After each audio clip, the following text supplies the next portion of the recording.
शिकोहाबाद से पूछती हैं, पूज्य गुरुदेव के चरणों में कोटिशा नमन। महाराज जी, एक अधर्मी का छल कपट षड्यंत्र कैसे सामने आता है? जैसे शकुनी का सच सामने कैसे आया? इतनी देर क्यों हुई जब तक पूरा कुरुवंश नष्ट होने के बाद ही सच सामने आया? ऐसा क्यों होता है? षड्यंत्रकारी का यदि षड्यंत्र जल्दी सामने आ जाए तो वो षड्यंत्री काय का? फिर षड्यंत्र कहाँ रहा? वो तो उजागर हो गया। षड्यंत्र तो जभी तक है जब तक वो सामने नहीं आया है। और षड्यंत्रकारी इतना कुशल होता है, इतना कुशल होता है कि वो षड्यंत्र कभी सामने आने नहीं देता। झूठ बोलने वाला इतनी कुशलता से झूठ बोलता है कि कभी भी उसका झूठ सामने नहीं आ पाता। जिंदगी निकल जाती है तो भी लोग उसको सही मान लेते हैं। इसलिए षड्यंत्रकारी अपनी बुद्धि से काम करता है। उसने इतनी कुशलता से काम किया कि लोग समझ नहीं पाए कि ये हमारे लिए षड्यंत्र कर रहा है। और हर व्यक्ति के साथ कोई ना कोई षड्यंत्र तो हो ही रहा है, लेकिन आप समझ नहीं पा रहे हो कि क्या षड्यंत्र है। आप समझ रहे हो कि हमारे लिए अच्छा कर रहा है। एक पिता बच्चे को संसार में फंसा रहा है, लो हम बताते हैं। एक पिता बच्चे को संसार में फंसा रहा है, मोक्ष मार्ग में आने नहीं देना चाहता।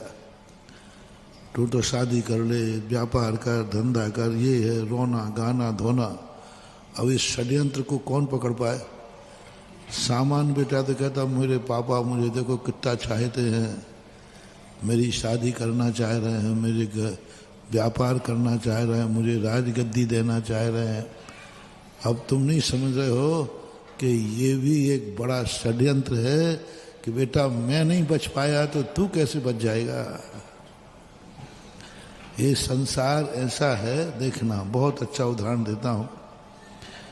एक व्यक्ति यात्रा कर रहे थे तो एक गुंडा आया, उसने कहा सीट से उठिए। तो उसने कहा नहीं उठना, मैंने टिकट लिया है, मैंने टिकट लिया, नहीं उठना। तो गुंडा तो दो झापड़ जड़ दिए। अब उसने सोचा कि मैं पिट गया हूँ पत्नी के सामने। अब घर में जैसे ही मैं थोड़ा कुछ आँख दिखाऊंगा तो यहाँ आँख दिखा रहे, ट्रेन में क्या हुआ था? तो उसने अपना षड्यंत्र देखना। उसने कहा देखो साहब, मैं जो मार दिया तो मार दिया, मेरी पत्नी को हाथ लगा दिया तो मैं सर फोड़ दूंगा।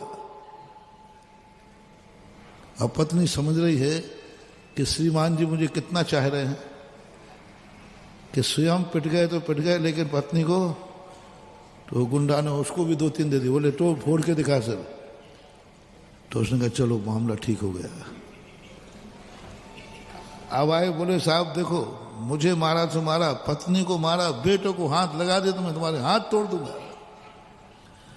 बेटे सोच रहे कि पापा मुझे कितना चाह रहे। तो उस गुंडे ने बेटों को भी 2-3 मार दिए। बोले भाई साहब बैठ जाओ, अब ठीक हो गया। तो कभी कभी समझ नहीं पाते, यही तो है मोह महामद यो अनादि भूल आपको भरमत वाली। हमें लग रहा है कि हमें चाहत है, वो सामने वाला भी यही कह रहा है कि मैं तो तुम्हें चाह रहा हूं, लेकिन ये कर्मों का षड्यंत्र ऐसा है कि वो चाह नहीं रहा, वो तुम्हें फंसा रहा है, वो तुम्हें रोक रहा है। द्वेष ही षड्यंत्रकारी नहीं होता है, दुश्मन ही षड्यंत्रकारी नहीं होता है, अपने सगे भी षड्यंत्रकारी होते हैं। उनको भी पता नहीं कि मैं षड्यंत्र कर रहा हूं, लेकिन ये कर्म ऐसा जाल बिछाता है, ऐसा जाल बिछाता है कि व्यक्ति सतमार्ग में जाने से उलझ जाता है, उलझ जाता है।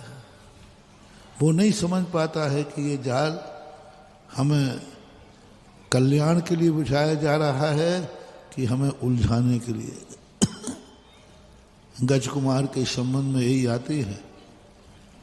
उसकी माँ कहती है बेटा तू कहाँ जा रहा है?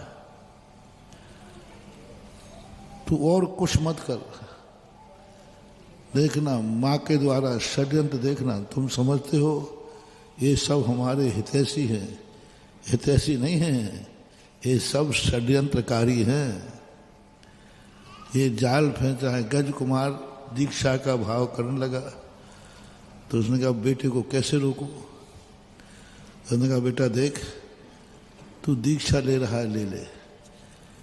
मैंने एक कल्पना की थी कि तू बड़ा हो जाने के बाद शादी करके बहू घर में लाएगा, बस मुझे और कुछ नहीं चाहिए, तू दीक्षा ले लेना, बस मुझे एक बार घर में बहू के दर्शन करा दे, दर्शन करा दे बस एक बार, और कुछ नहीं, तू चला जाना दीक्षा, बस एक बार दर्शन करा दे बहू का। तो माँ कौन बहू बनेगा, पत्नी बनेगा मेरी, मैं तो दीक्षा ले लूंगा। बोले हैं 4 बच्चियां थीं।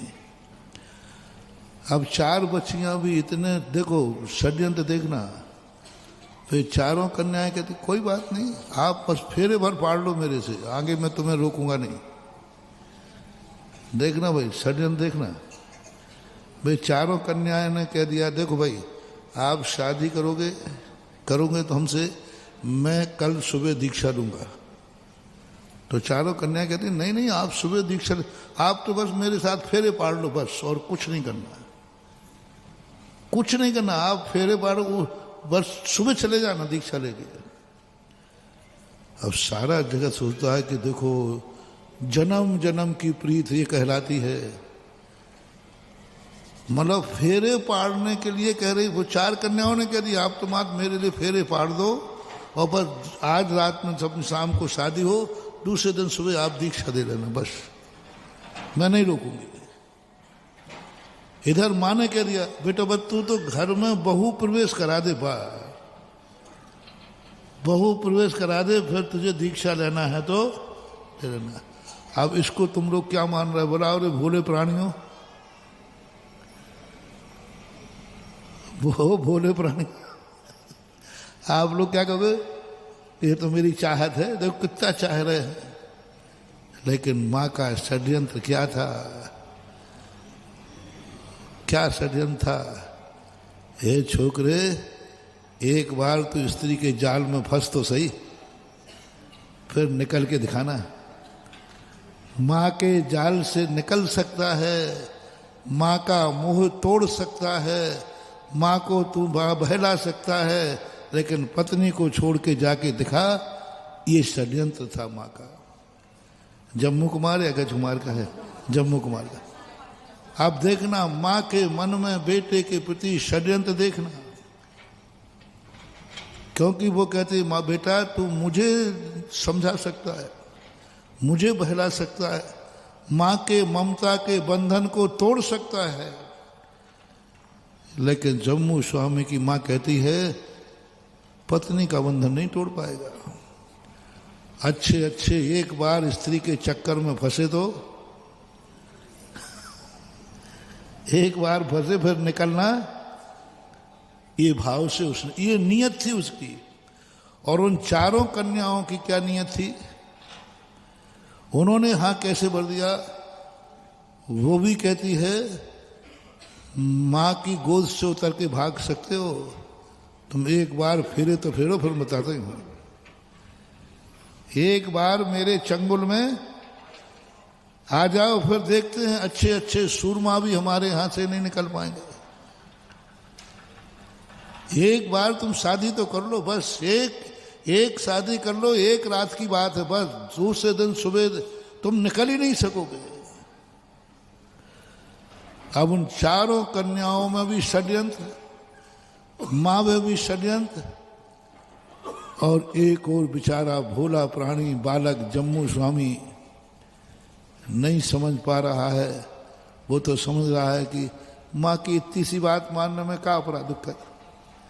माँ तो ये तो नहीं कह रही कि दीक्षा नहीं लेना, क्या कह रही है? बस बहू को छोड़ दे। और ये 4 पत्नियां भी कोई क्या कह रही, नुकसान क्या फर्क पड़ता है। तो बेटा बेचारा सीधा साधा था, लेकिन वैराग्य पक्का था। वैराग्य पक्का था। उसने कहा ठीक है, इतनी सी बात है तो कोई बात नहीं, एक दिन बाद दीक्षा ले लेंगे, आज दीक्षा होना दे तो निकल कर ले लेंगे, इतनी सी तो बात है। रात भर महाभारत चला, इधर चारों राग की कथाएं छिड़ रही हैं, उधर जम्मू स्वामी वैराग की बात को, एक एक राग की बात को वैराग की बात से 1000 टुकड़े कर रहे हैं। जैसे वे चारों कन्याएं राग के संसार के सुखों की विषय भोगों की चर्चा छेड़ते हैं, तैसे ही जम्मू कुमार अपने वैराग्य की तर्क से उसके 1000 टुकड़े कर देते हैं। रात भर मां जागती रही कि शायद बेटा चंगुल में फंस जाएगा, और ससुराल से इतनी धन दौलत लाया, इतनी धन दौलत लाया कि इस धन दौलत के चक्कर में रुक जाएंगे। और वो धन दौलत देख करके रास्ते में चोरों ने देख लिया तो उस लूटने के लिए 500 विद्युत चोर आए रात में लूटने, उसी रात में 500 चोर। अब वो सोचे कि ये लोग तो सब सो जाएंगे, हम लूट ले जाएंगे। यहां तो कोई सो ही नहीं रहा, मां सो नहीं रही है,